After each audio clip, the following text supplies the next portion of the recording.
2010ஆம் ஆண்டு. அப்போது திமுக ஆளுங்கட்சி, அம்மா அவர்கள் எதிர்க்கட்சி.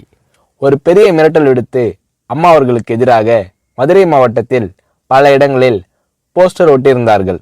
அந்த போஸ்டரில் அம்மா அவர்கள் மதுரைக்கு வந்தால் திரும்பி செல்ல மாட்டார், மதுரைக்கு அம்மா அவர்கள் வரக்கூடாது என்று மதுரை மாவட்டத்தில் பல இடங்களில் அந்த போஸ்டரை ஒட்டி பெரிய மிரட்டல் எல்லாம் கொடுத்தார்கள். அதேபோல் ஜெயா டிவிக்கும் மிரட்டல் தொலைபேசிகள், மிரட்டல் கடிதங்கள் வந்து கொண்டிருந்தது. ஜெயா டிவியின் செய்தி பிரிவினர் இந்த மிரட்டல்களை பற்றியெல்லாம் தியாகத்தலைவி சின்னம்மா அவர்களிடம் சொல்லி அம்மா அவர்களின் கவனத்திற்கு கொண்டு சென்றார்கள்.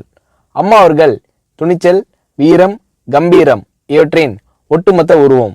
அதனால் புரட்சி தலைவி அம்மா அவர்கள், நான் மதுரைக்கு போய் தீருவேன், பொதுக்கூட்டத்தில் பேசியே தீருவேன், எது நடந்தாலும் எதிர்கொள்கிறேன் என்று சொல்கிறார்கள்.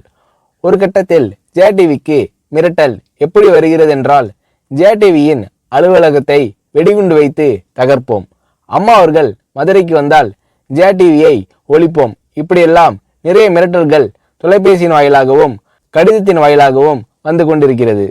இந்த மிரட்டல்களை எல்லாம் கடந்து அம்மா அவர்கள் மதுரைக்கு சென்று பிரம்மாண்டமான பொதுக்கூட்டத்தில் லட்சக்கணக்கான மக்கள் மத்தியில் எழுச்சி உரையாற்றும் போது, ஒரு எதிர்க்கட்சியின் தலைவி என்ற முறையில் என்னை நீங்கள் மிரட்டுங்கள், ஒரு எதிர்க்கட்சியினை நான் நடத்துகிறேன் என்பதற்காக கழகத்தை மிரட்டுங்கள், ஜெயா டிவியை எதற்காக மிரட்டுகிறீர்கள், ஜெயா டிவியின் அலுவலகத்தை நீங்கள் தகர்ப்பீர்களா, ஜெயா டிவியை நீங்கள் ஒழித்து கட்டிவிடுவீர்களா, பார்க்கலாமா, ஜெயா டிவியை ஒழித்து கட்டிவிட்டால் என்னுடைய அரசியல் குரலை ஒழித்து விடலாம் என்று கனவு காணுகிறீர்களா?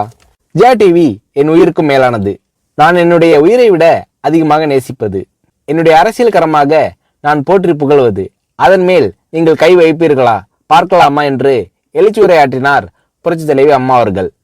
இப்படியெல்லாம் அம்மா அவர்களின் அன்புக்கும் மரியாதைக்கும் பாத்திரமாக ஜெயா டிவி இருந்தது.